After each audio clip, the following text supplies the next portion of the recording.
আসসালামু আলাইকুম। এই যে ব্রিজটা দেখতে পাচ্ছেন না, এটাই সেই বিখ্যাত ব্রিজ যেখানে নিচ থেকে মানুষ ধরা দেয়, পুলিশ আটক করে। এটার সামনেই কিন্তু আমাদের অফিস। আপনি যদি এই ব্রিজের নিচে আছেন, আপনার যদি 5টা সমস্যা থাকে, তাহলে পুলিশ কিন্তু আপনাকে আটক করবে না, অন্যদেরকে আটক করবে, অন্যদেরকে দেশে পাঠাবে। আপনি ইচ্ছাকৃত ধরা দিতে আসলেও পুলিশ আপনাকে আটক করলেও ছেড়ে দেওয়ার সম্ভাবনা অনেক বেশি। যে 5টি কারণের মধ্যে প্রথম যে কারণটি, সেটি হলো আপনার নামে যদি কোনো মামলা থাকে। নর্মালি কারো নামে মামলা থাকলে পুলিশ আটক করে না, আর আটক করলে থানায় নিয়ে ফিঙ্গার নিয়ে ছেড়ে দেয়। দ্বিতীয় কারণ, আপনার নামে যদি কোনো বকেয়া বিল থাকে, হতে পারে কোনো কোম্পানির, হতে পারে মোবাইল কোম্পানির, অথবা অন্য কোনো কিছুর।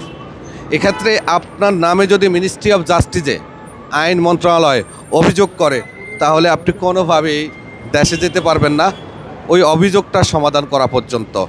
আপনার ইকামায় এক্সিট থাকলে, বেশিরভাগ এক্সিটের লোককেই পুলিশ ছেড়ে দেয়। কিঞ্চিত পরিমাণ লোককে হয়তো স্পেশাল কোনো অভিযানে পড়লে পাঠায়, তবে বেশিরভাগ লোককেই ছেড়ে দেয়।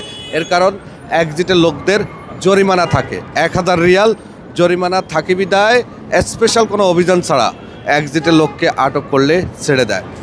এরপরে যে বিষয়টি, সেটা হলো আপনার ইকামার মেয়াদ না থাকলে, অথবা আপনার ইকামা না হয়ে থাকলে। যদি আপনার ইকামার মেয়াদ না থাকে অথবা আপনার ইকামা না হয়ে থাকলে 90 ভাগ লোককে পুলিশ আটক করলে ছেড়ে দেয়, কিঞ্চিত পরিমাণ লোককে পুলিশ দেশে পাঠায়, তবে স্পেশাল অভিযানগুলোতে আটক হলেই দেশে পাঠায়। 5 নম্বর, যারা টেম্পোরারি ওয়ার্ক পারমিট বিষয়ে আসছেন, টেম্পোরারি ওয়ার্ক পারমিট, আমেল মোয়াক্কেদ ভিসা বলি, এই বিষয়ে যারা আসছেন তাদেরকে পুলিশ আটক করলে দেশে পাঠায় না।